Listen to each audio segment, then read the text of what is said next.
Should you be the face of your business? Well, it's such a good question, and it's one that's a real hot topic at the moment, and one that I'm definitely getting asked every single day. Why?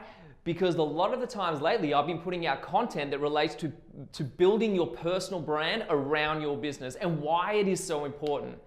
The other day I got a compliment. I say it's a compliment. Some people would say it's not a compliment, but I took it as a compliment because I really believe in what we're doing. And what that person said to me was that I was a disruptor in the industry. So what does that mean, being a disruptor in the industry? Well, for me, it means trying to challenge the norm, trying to challenge the traditional ways in which we have done things in business. And so for someone to call me a disruptor, I really like that title because that is exactly what we try to do. I want to challenge the norms. I want to challenge the traditionalists. I want to challenge the industry and say, this is what we used to do, but there's a new and better way of doing things. Personal branding fits into that mold. It fits into that category. And the reason why I'm so passionate about disrupting the industry and about personal branding in your business is because I see the results that people are getting every single day who are implementing this and using it in their business as a marketing strategy. So let's just rewind for 2 seconds and we'll talk about what is personal branding.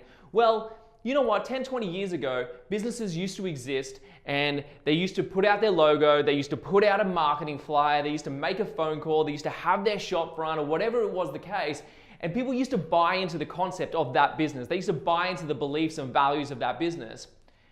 As competition started to increase though, what we started to see is that businesses became threatened as they started to lose customers and they started to make promises that they couldn't deliver on, or what we would call over-promising and under-delivering. Customers started to become a little bit more wary and started to disbelieve the message that businesses were projecting and selling to the customers. So what happened? Well, people needed more than a simple marketing message now to do business with you.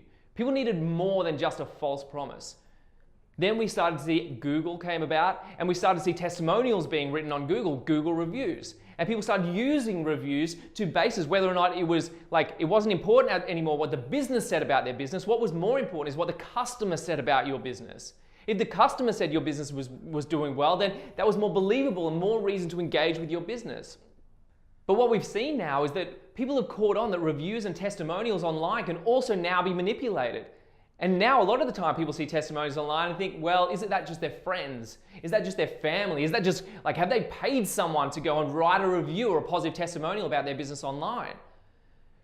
Customers are getting smart, they're wising up, they're getting savvy to strategies businesses are implementing to get your business and to get customers in the door.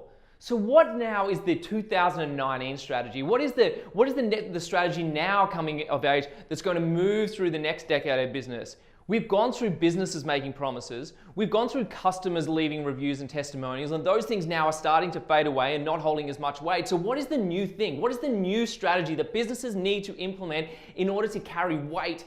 Well, it's personal branding. Why is personal branding so important? Because no longer do people want to do businesses with businesses. People want to do business with people. And I'll give you an example of that.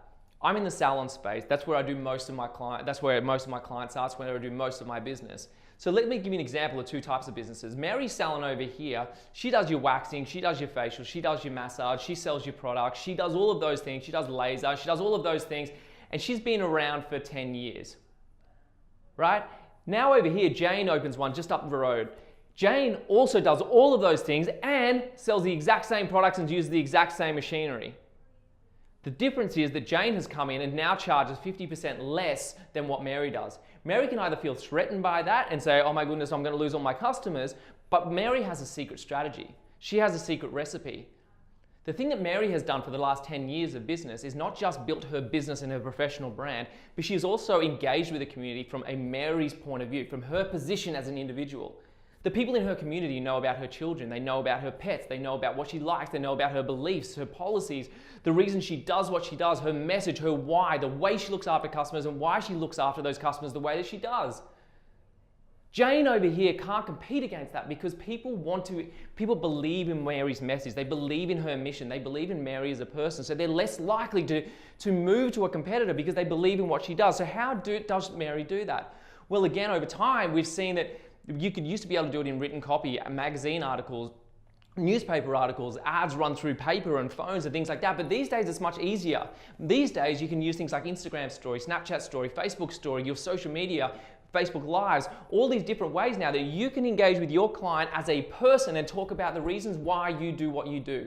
One of the stories I talk about a little bit is a story that actually comes from Christian Tognini, who talks about a lady in Ireland who had a hair salon, and one day a week, every single week, I think it was a Wednesday, she used to talk about Harry Potter. She used to do a small Facebook Live talking about her belief and passion for Harry Potter.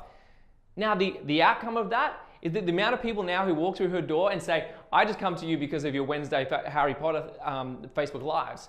So your vibe attracts your tribe. You've got to build your community, and the only way you can build your community is allowing people into your life and seeing who you are as a person.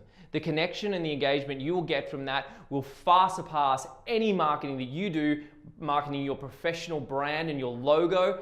People are yawning at that these days. They've had enough of it. They've had enough of the false promises. They've had enough of the over-promising and under-delivering. What people want to connect with is a person. They want to know you as an individual, and so they can believe in what you do, and they have trust and faith to want to do business with you and your business. So if you want to get the edge in 2019, if you want to get the edge over the next 10 years, I promise you the key to that is personal branding. Don't just rely on photos of your business. Don't just rely on your logo. Don't just rely on your marketing message and these words that come up on the screen that people don't believe in anymore. Connect with your audience through Facebook Lives. Connect with your audience through your stories. Let people see it behind the scenes. Let people see that it's not always perfect. Be vulnerable.